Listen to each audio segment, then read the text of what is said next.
अगर आप गढ़वा जिला से हैं तो ये खबर आपके लिए है। आपके मात्र इस वीडियो को देखने और शेयर करने से गढ़वा जिला में औद्योगिक क्रांति और रोजगार के अवसर भी उत्पन्न हो सकते हैं। इस वक्त हम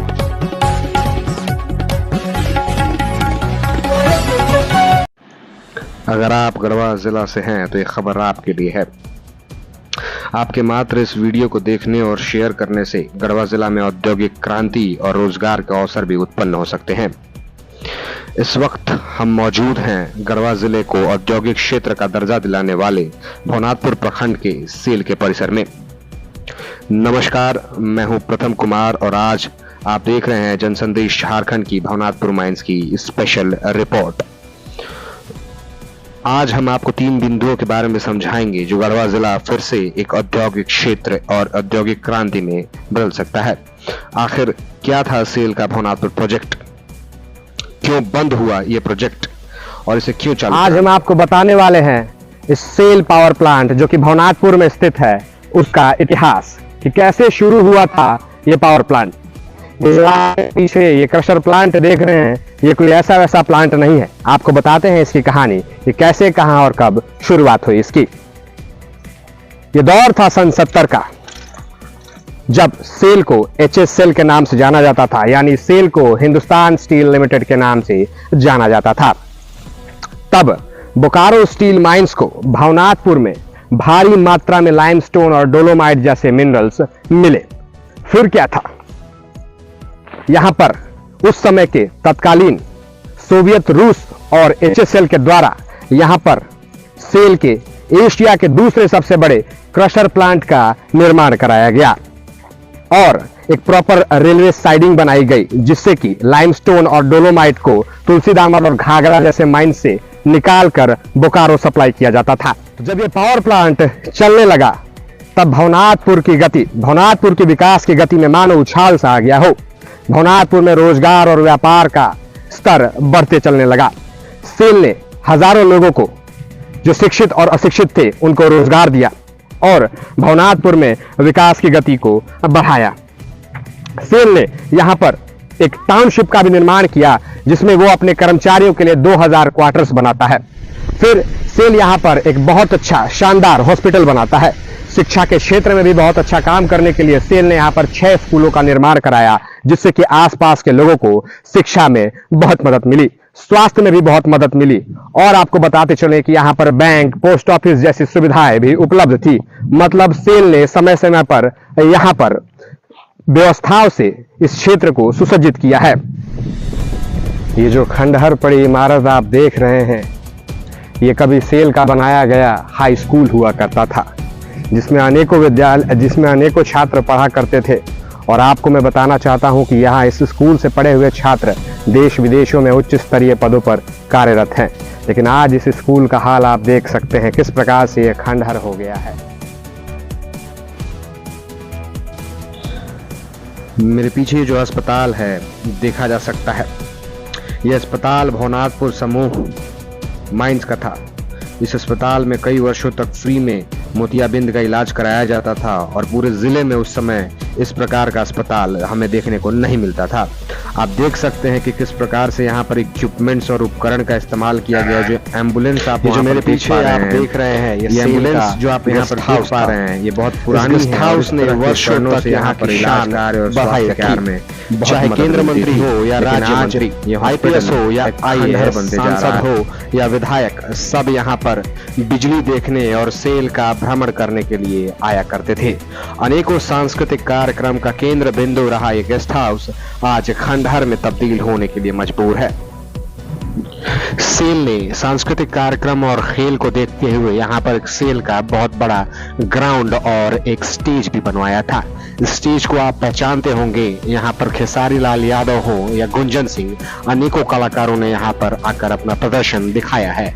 आप मेरे पीछे देख पा रहे होंगे किस प्रकार से यहाँ पर फुटबॉल का खेल खेला जा रहा है। इसी प्रकार से सेल यहाँ पर अनेकों प्रतियोगिताएं अरेंज और कराया करता था। ये बात तब की है जब लोग शॉपिंग मॉल का नाम नहीं जानते थे।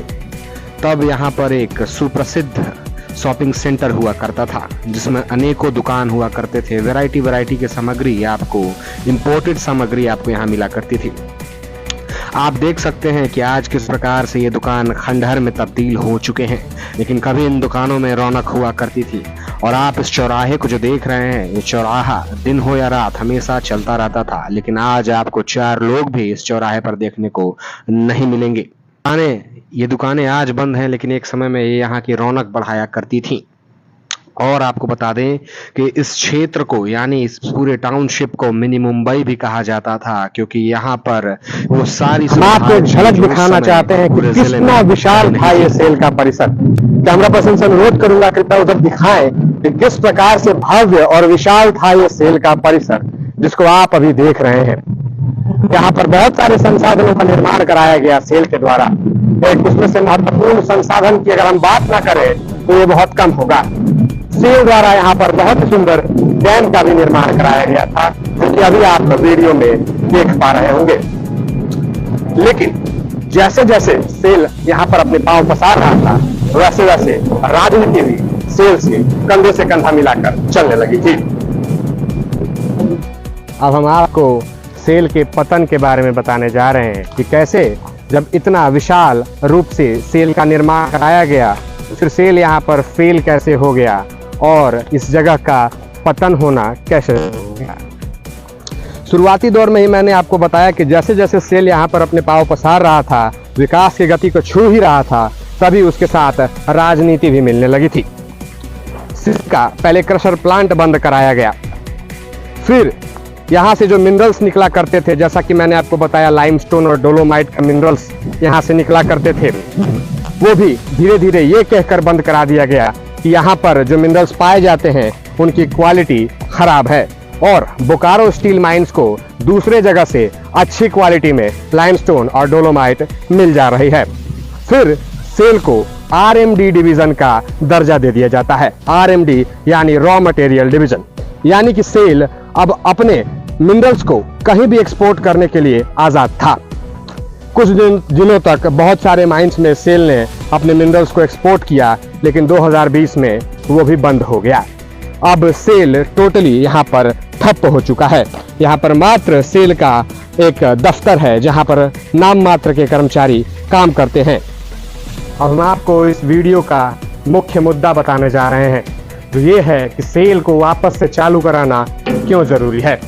आपको बताते चलें कि जब सेल चालू था, तब यहाँ पर 50,000 से 1 लाख लोग, भवनाथपुर से लेकर रांची तक एक नेटवर्क बना हुआ था, जिसमें 50,000 से 1 लाख लोग रोजगार प्राप्त कर रहे थे, प्रत्यक्ष या अप्रत्यक्ष रूप से, कुछ स्वरोजगार से तो कुछ डायरेक्ट रोजगार से। लेकिन जैसे ही सेल बंद हुआ, वो सभी रोजगार के साधन और स्रोत भी बंद हो गए। आपको और भी बताते हैं विशेष इसके बारे में कि यहाँ पर जब से सेल बंद हुआ है, तब से पलायन की समस्या मानो अपने चरम पर है। आपको जान करके दुख होगा कि हर हफ्ते गढ़वा में एक एवरेज निकाला जाए तो एक लाश चेन्नई, तमिलनाडु, नोएडा जैसे बाहरी राज्यों से आती है।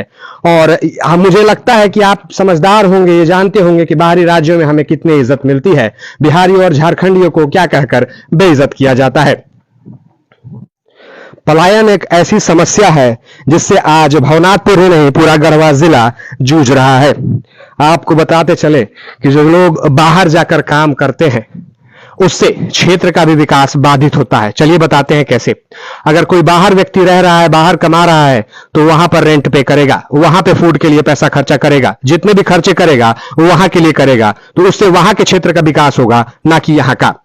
तो मुद्दे की बात यह है कि भवनाथपुर में एक औद्योगिक संस्थान की मांग को अब बुलंद करना चाहिए, ताकि यहां का जो पलायन का मुद्दा है उसे कम किया जा सके और क्षेत्र के विकास पे ध्यान दिया जाए। किसी ने खूब कहा था कि किसी क्षेत्र का विकास उसके सड़क नली गली से ज्यादा उसकी औद्योगिकता पर टिकता है।